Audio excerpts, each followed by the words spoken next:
Jujutsu Kaisen के इस episode में हम माकी को शाइन करते हुए देखेंगे। सो अगर आपको इंटरेस्ट है देखते रहिए। एपिसोड के शुरू में हम देखते हैं माकी को, वो अपने ही घर यानी जेनिन क्लैन में आई है। उसे देखते ही नाओया उसकी मजाक उड़ाने लगता है, उसकी फेस और उसकी बॉडी का मजाक उड़ाने लगता है और उससे ये भी कहता है सो अब तुम क्या हो, ओकुत्सु और मेगुमी का लैप डॉग। पर माकी उसे इग्नोर करते हुए घर के अंदर चली जाती है और उसे हम एक गुफा के अंदर जाते हुए देखते हैं। तभी वहाँ पे एक लेडी को देखते हैं। वो उसे देखते ही कहती है माकी क्या तुम्हें पता नहीं, हम लोग यहाँ पे नहीं जा सकते। पर माकी अपने हाथ में चाबी घुमाते हुए कहती है पर मुझे तो head of the genin clans ने जाने के लिए कहा है। और तभी हमें थोड़ा सा पास्ट की सीन दिखाया जाता है।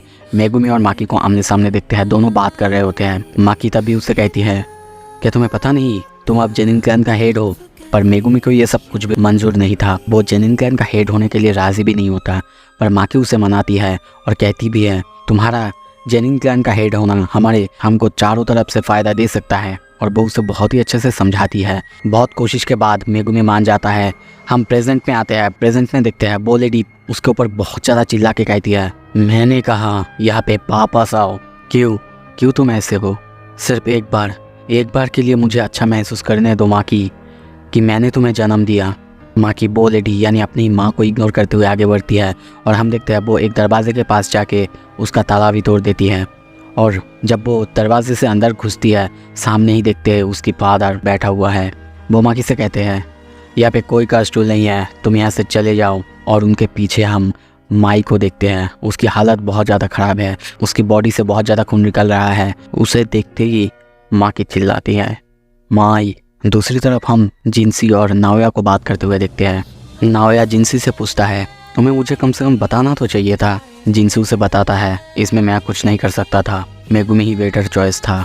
और अब तुम्हें शायद नोटिस के बारे में पता होगा, सातोरू को सील से बाहर नहीं लिया जा सकता और मेगुमी था जिसके साथ उसके रिलेशन बहुत अच्छा था। इसीलिए वैसे हमें इस बात का फ़ायदा उठाना चाहिए।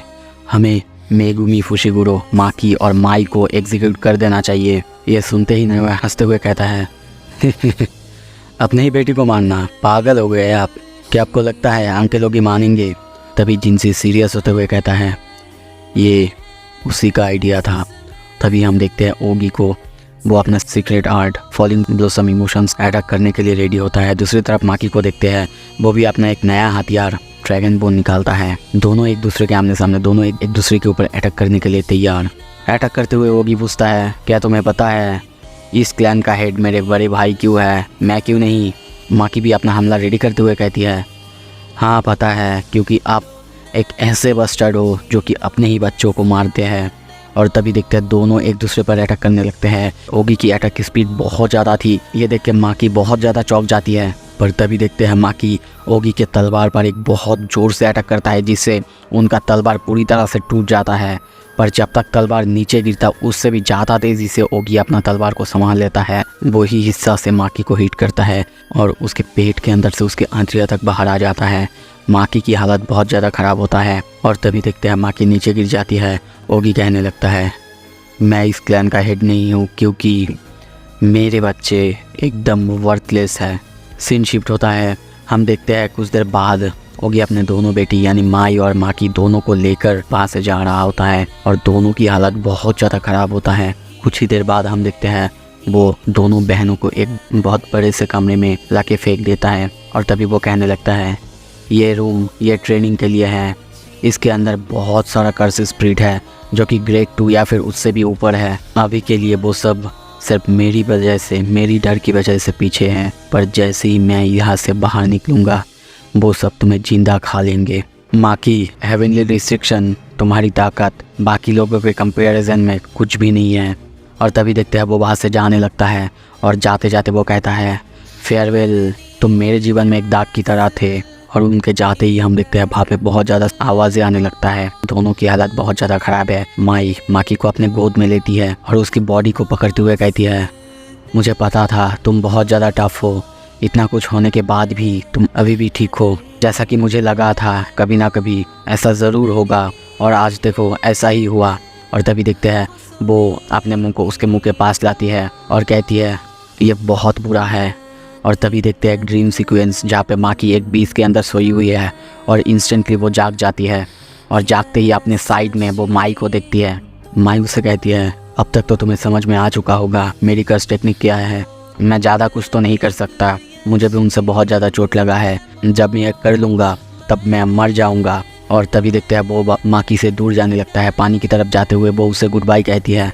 माकी बहुत कोशिश करती है उसे रोकने की, पर वो नहीं रुकती। उल्टा उससे कहती है मुझे ये बहुत टाइम से पता था, हम लोग ट्विंस हैं, हम ट्विंस पर नॉर्मली ये सब अप्लाई नहीं होता है। आफ्टर ऑल कर्स टेक्निक हम दोनों को एक ही जैसा मानता है, एक ही इंडिविजुअल मानता है। मैं हूँ तुम और तुम हो मैं, और जब तक मैं यहाँ हूँ तुम कभी भी डेवलप नहीं हो सकते माकी। ये सुनते ही हम देखते हैं माकी भागने लगती है उसकी तरफ।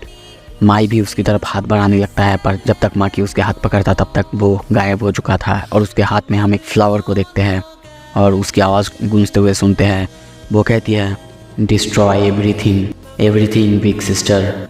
प्रेजेंट में हम देखते हैं माकी के हाथ में एक तलवार है। माकी उससे लिपट कर रो रही होती है, उसे बार बार उठने के लिए कह रही होती है। हमें थोड़ा सीन दूर से दिखाया जाता है। उनके माकी और माई के आसपास चारों तरफ बहुत सारे कर्स स्पिरिट हैं। तभी हमें ओगी की तरफ दिखाया जाता है।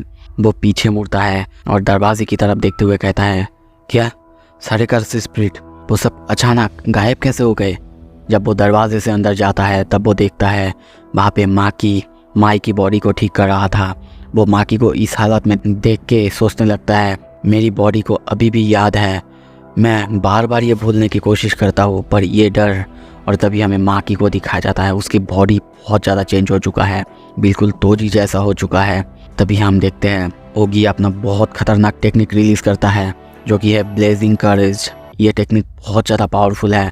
ओगी चिल्लाते हुए उसकी तरफ आगे बढ़ने लगता है, मैं तुम्हें मार डालूंगा, वो भी अपने हाथों से मैं तुम्हें जला दूंगा।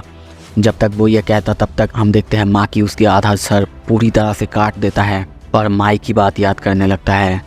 ओगी मरते ही पूरे जेनिंग क्लैन में हल्ला मच जाता है, बहुत ज़ोर से बेल बजने लगता है। जिनसे और नाया भी समझ नहीं पाते कि क्या हुआ। वहाँ पे रंता नाम का एक यंग लड़का आता है और उन दोनों को डरते हुए कहता है माकी पागल हो चुकी है, उसने मास्टर ओगी को मार दिया और अब कुकरू यूनिट वो भी उसके लिए आ चुका है। जिनसी को देखते हैं ओगी मर चुका है सुन के वो बहुत ज़्यादा सीरियस होता है। दूसरी तरफ हम देखते हैं बहुत सारे आदमी को। नाया भी सोचने लगता है क्या उसने उन्हें मार दिया। और हम वहाँ पे नोबुआकी को देखते हैं, वो अपने सारे बंदे को ऑर्डर देता है ताकि वो जाके माकी को ले आए। वो बहुत ही गुस्से में कहता है मैं उसे मारूंगा नहीं, पूरी तरह से उसे ख़त्म कर दूंगा। दोस्तों कुकारू जो होता है मैं थोड़ा सा एक्सप्लेन करता हूँ। इन सब में क्या होता है कि लो लेवल का जो जेनिन क्लैन के बंदे होते हैं वो सब होते हैं, इनके पास ज़्यादा कुछ कर्स टेक्निक नहीं होते हैं, हैंड टू हैंड कॉम्बैट करने में अच्छे होते हैं। थोड़ी देर बाद हम देखते हैं वो सब माकी को एक हॉल के अंदर ढूंढ लेते हैं और चारों तरफ से घेर लेते हैं। माकी उन सबको देख के हंसने लगता है और उसके दिमाग में सिर्फ एक ही बात चल रहा होता है डिस्ट्रॉय एवरीथिंग। सारे बंदे मिलके एक साथ उस पर अटैक करने लगता है, पर हम देखते हैं माकी आसानी से सबको मार दे रही होती है। किसी का सर धड़ से अलग कर रही है, किसी का सर आधे हिस्से में काट दे रही है। और ऐसे ही करते करते वहाँ पे जितने भी बंदे थे सबको एक ही झटके में काइंड ऑफ मार देती है। तभी उसके पीछे उसे कुछ महसूस होता है और हम देखते हैं एक बहुत बड़े से हाथ उसे आके क्रश करने की कोशिश करता है, पर माकी उसे आसानी से डॉज कर लेती है। और तभी हम देखते हैं हेई ग्रुप के सारे बंदे को। दोस्तों हेई ग्रुप के बारे में थोड़ा सा बता देता हूँ। जेनिन क्लैंस का सबसे ज़्यादा ताकतवर जो बंदे होते हैं वो सब इस हेई ग्रुप में होते हैं। इन सब में से कोई स्पेशल ग्रेड 1 सोर्सरर्स भी होते हैं। वो लोग सारे मिलके माकी के ऊपर अटैक कर रहे होते हैं। माकी उनके हर एक अटैक को आसानी से डॉज कर रही होती है, पर आसानी से उन दोनों के पास जाके हम देखते हैं वो उन दोनों के गले के अंदर से उनका शायद वोकल कॉर्ड बाहर निकाल देता है। और तभी उसका बॉडी पैरालाइज हो जाता है, वो हिल नहीं पा रही होती है। और हम देखते हैं रंटा को, वो अपना पैरालाइसिस कर्स टेक्निक उस पर कर रहा होता है और मास्टर जिनसी को चिल्ला के हुए कहता है मास्टर जिनसी जाइए, मैं हूँ यहाँ पे। जिनसी माकी की तरफ बढ़ रहा होता है, पर तभी रंटा को कुछ महसूस होता है और हम देखते हैं माकी हंस रही होती है। वो महसूस कर पा रहा है कि माकी उसके पीछे है। वो माकी को पैरालाइज नहीं कर रही है बल्कि माकी उसे पैरालाइज कर रही है। माकी उसके अटैक को बहुत ही आसानी से तोड़ देती है, जिससे रंटा की हालत बहुत ज़्यादा ख़राब हो जाता है। उसकी आंखों से खून निकलने लगता है। दूसरी तरफ हम जिंची को देखते हैं, वो अपने बहुत ताकतवर पंचेस माकी के ऊपर मार रही होती है। उसके कर्स टेक्निक के हिसाब से आसमान से बहुत बड़े बड़े पंचेस नीचे की तरफ यानी माकी की तरफ आ रहा होता है। रंटा को पहले लगता है और तभी हम देखते हैं चारों तरफ सब कुछ तबाह हो जाता है। ये देख के रंटा को लगता है कि मास्टर जिंची ने कर दिया है, पर तभी हमें सीन दिखाया जाता है माकी का उसने मास्टर जिनसी का सर बॉडी से अलग कर लिया है। मास्टर जिनसी का सर देख के रंथा की हालत बहुत ज़्यादा ख़राब हो जाता है, पर माकी को देखते हैं वो बाहर जाते हुए एक पॉन्ड के अंदर मास्टर जिनसी के सर को फेंक देती है। पर तभी हम देखते हैं पीछे से आता है नाओया और वो कहता है कितना क्रूएल हो तुम, क्या तुम्हारे अंदर कोई दिल नहीं है। और दोस्तों यहाँ पे मैं बताना चाहूँगा वो हेई क्लैन का हेड है, मतलब सबसे ज़्यादा ताकतवर। और उसके जवाब में माकी कहती है नहीं है मेरे पास, वो मेरे दिल भी ले गई है। इसी के साथ दोस्तों ये एपिसोड ख़त्म होता है। अगले एपिसोड में हम नाओया वर्सेस माकी की फ़ाइट देखेंगे, जो कि बहुत कम आसान होने वाला है। अगर आपको देखना है प्लीज़ मेरे चैनल को सब्सक्राइब कीजिए और इस वीडियो को लाइक कीजिए। Thank you so much video देखने के लिए।